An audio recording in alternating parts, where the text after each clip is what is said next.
մեկ դեպք սպառնալիքի, մեկ դեպք անգործության ընտրական հանձնաժողովի ղեկավարի, մեկ դեպք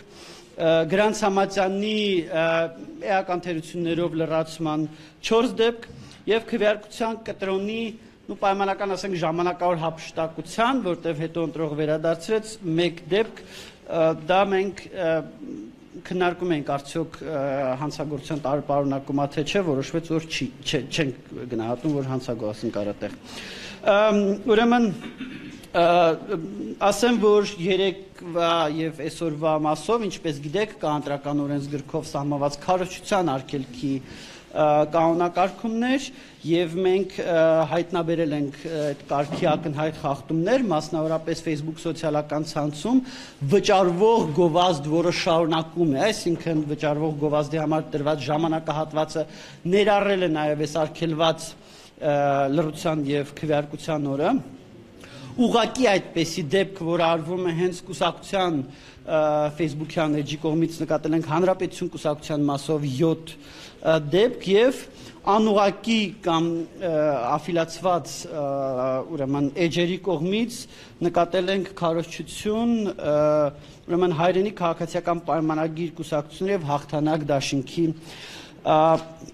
մասով, ասեմ, որ մասնակցության մասով, ինչպես երևի բոլորդ նկատել եք մասնակցությունը առավոտվա ժամերին եղել է ուղի 2 անգամ ավելի բարձր, քան 2021 թվականի համանման ընտրություններում, բայց մեզ առավել հետաքրքիր են 3 գյուղերը, որտեղ պետք է հասկանալ, թե որ երևույթների արդյունքում է մասնակցությունը եղել ավելի քան 5 անգամ բարձր, դա Արշալույս, Հայթաղ եւ ծաղկալանչ գյուղերն են, որտեղ հնգակի բարձր է եւ պետք է հասկանալ ինչի արդյունքում է ընտրողների այդպիսի ակտիվություն, արդյոք դա ընտրողների բնական պահվածք է, թե առկա է ընտրողների վրա ապօրինի ինչ որ միջամտություններ։ Ասեմ, որ մենք նաեւ արձանագրել ենք երեկվանից գիշերվանից սկսած խախտումների կեղծ ահազանգեր, այսինքն ահազանգեր երևույթների մասին, որոնք ներկայացում են որպես խախտում, բայց այդպիսիք չեն հանդիսանում գործող օրենսդրության մասով։ Առաջինը դա քվեաթերթիկների այսպես կոչված տրցակները սեղաններին շարած լինելը կամ քվեաթերթիկները ուրեմն ոչ չհրկիզվող պարանից դուրս պահելը, ասեմ, որ այս կարգավորումը վաղուց փոխվել է, քանի որ 17 թվականից արդեն 16 թվականից քվեաթերթիկները արդեն հատուկ հաշվառման փաստաթուղթ չեն, այն ժամանակ դա կենտրոնական ընտրական հանձնաժողովի պարզաբանմամբ, իսկ 22 թվականից արդեն օրենքի մակարդակով ամրագրված է, որ քվեաթերթիկները չհրկիզվող պարանից դուրս են պահում եւ սա խախտում չի։ Մյուսը դա պաստառները ընտրական տեղամասի մոտակայքում, սա եւս խախտում չի, պաստառների համար կան սահմանված վայրեր, իհարկե չի կարող պաստառ լինել ամեն, չգիտեմ, սյան, ամեն պատի վրա,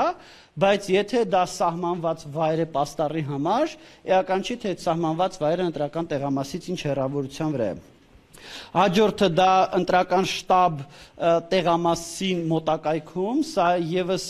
խախտում չի, քանի դեռ շտաբը, իսկ կոնկրետ ահազանգով դեպքով մենք նայեցինք, քանի դեռ շտաբը եւ ընտրական տեղամասը նույն շինության մեջ չեն։ Այսինքն օրենսդիրը չի սահմանում, որ դրանք պետք է լինեն X հեռավորության վրա, սահմանում որ նույն շինության մեջ չպետք է լինեն։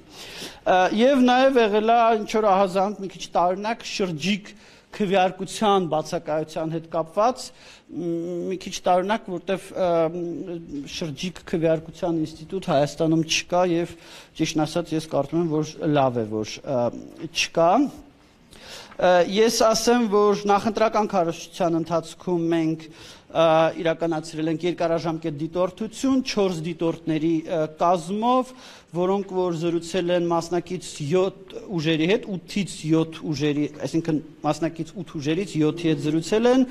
իրականացրել ենք տասնյակից ավել հարցումներ, գրություններ, դիտարկել ենք 35 հավաքներ, արձանագրել ենք 53 խախտում, որոնցից 45-ը պաստառների հետ կապված։ Նախընտրական քարոզչության ժամանակահատվածում հանցագործության մասին հաղորդումներ են ներկայացվել երկու հատ քրեական օրենսգրքի 441, այսինքն պաշտոնական դիրքի չարաշահման հոդվածով, մեկը վերաբերվում էր ուրեմն Դողս գյուղում ուրեմն տեղի ունեցած միջոցառմանը, մյուսը վերաբերվում էր ներողություն, մեկը վերաբերվում էր քվեարկության առաջին օրը պաստառների փակցմանը, երբ որ առերևույթ տեսնում ենք, որ համայնքապետարանի ուժերով են փակցվում քաղաքացիական պայմանագրի պաստառները, եւ երկրորդը դա Խոյ համայնքում գովազդների բաշխման հետ կապված խնդիր էր եւ գովազդների տրամադրման որոշման հետ կապված։ Եվ 3 հաղորդում ներկայացրել են քրեական օրենսգրքի 221-րդ հոդվածով, դա ստեյցիան բարեգործության եւ քարոզչության մեկտեղման արգելող հոդվածն է։ Մեկը ուրեմն այդ Դողս գյուղի հետ կապված, մյուսը դա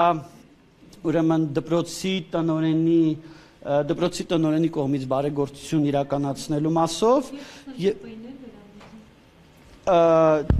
ըստ էության 3-ն էլ այս կամ այն կերպ այս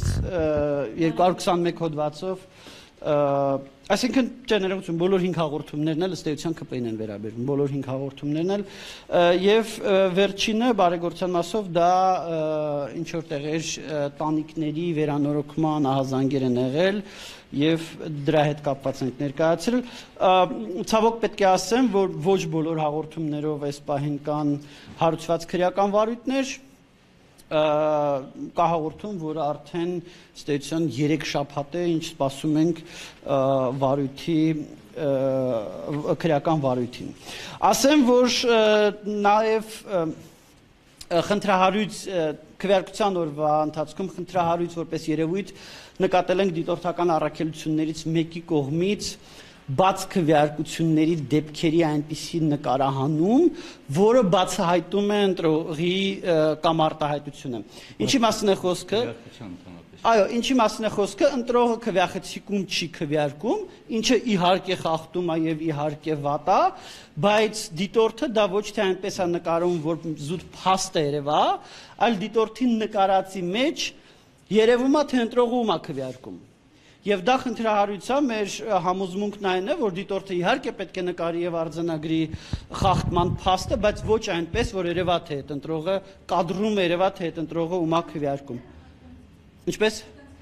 այդ դեպքի հետ կապված քանակական տվյալություն, բայց մի քանի հատ կան, որում այդպիսիք նաև հրապարակված դեպքեր կան, հայաքվե առաքելության էջում, որ նայեք, այնտեղ հրապարակված դեպքեր կան։ Ասեմ, որ քան դեռ խոսքը գնաց դիտորդական առաքելությունից,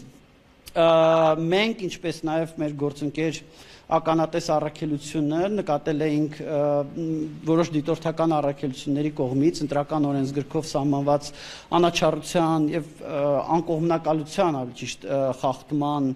խախտման դեպքեր եւ ներկայացրել էինք դիմումներ կենտրոնական տրական հանձնաժողով ականատեսը ներկայացրել էր հայաքվեի հետ կապված մենք ներկայացրել էինք հայաքվեի պարլամենտարիզմի զարգացման միջազգային կենտրոնի եւ իրավունքի զարգացման Թաթոյան հիմնադրամի, եթե անվանումը ճիշտ հիշեցի հիմնադրամի, կարող է հիմա մի քիչ սխալվեմ, այդ Թաթոյան, Արման Թաթոյանի ղեկավարած հիմնադրամի հետ կապված եւ մենք հավատացած էինք, որ հայաքվե եւ Թաթոյան հիմնադրամի դեպքում խախտումները այնպիսին են, որ պետք է հավատարմագրումը ուժը կորցրած ճանաչվի, իսկ իրավունքի զարգացման միջազգային կենտրոնի մասով 3 դիտորդների մասով էր խախտում եւ այդ դիտորդները պետք է ըստ էության դիտորդների ցուցակից հանվեն 3 այդ հարցը քննարկվում էր կենտրոնական տրական հանձնաժողովում եղել է այդ հանձնաժողովի պատմության մեջ թերևս ամենաերկար նիստը, որը տևել է 10 ժամ եւ 20 րոպե եւ վերջապես գիշերվա ժամը 3-ից կենտրոնական տրական հանձնաժողով որոշում կայացրեց, որ իրենք թեև փաստացի արձանագրեցին խախտումները, արձանագրեցին խնդիրները, արձանագրեցին խնդրահարույց պահվածքը, բայց ֆորմալ առումով հանձնաժողովը սահմանափակվեց հույս հայտնելով, որ դիտորդական առաքելությունները կվերացնեն իրենց իսկ իրականացրած խախտումները, ֆորմալ առումով խախտում չարձանագրեց եւ բնականաբար նաեւ ոչ մեկին դիտորդության իրավունքից չզրկեց, թեև հայաքվե առաքելության ներկայացուցիչները ասացին, որ իրենց այն ներկայացուցիչները, որոնք իրենց այն դիտորդները, որոնք որ արել են վիճակահարույց հայտարարությունները, այսօր ընտրական տեղամասեր չեն գնա։ Ըստ էության, եթե հակիրճ, սա է այս պահի պատկերը։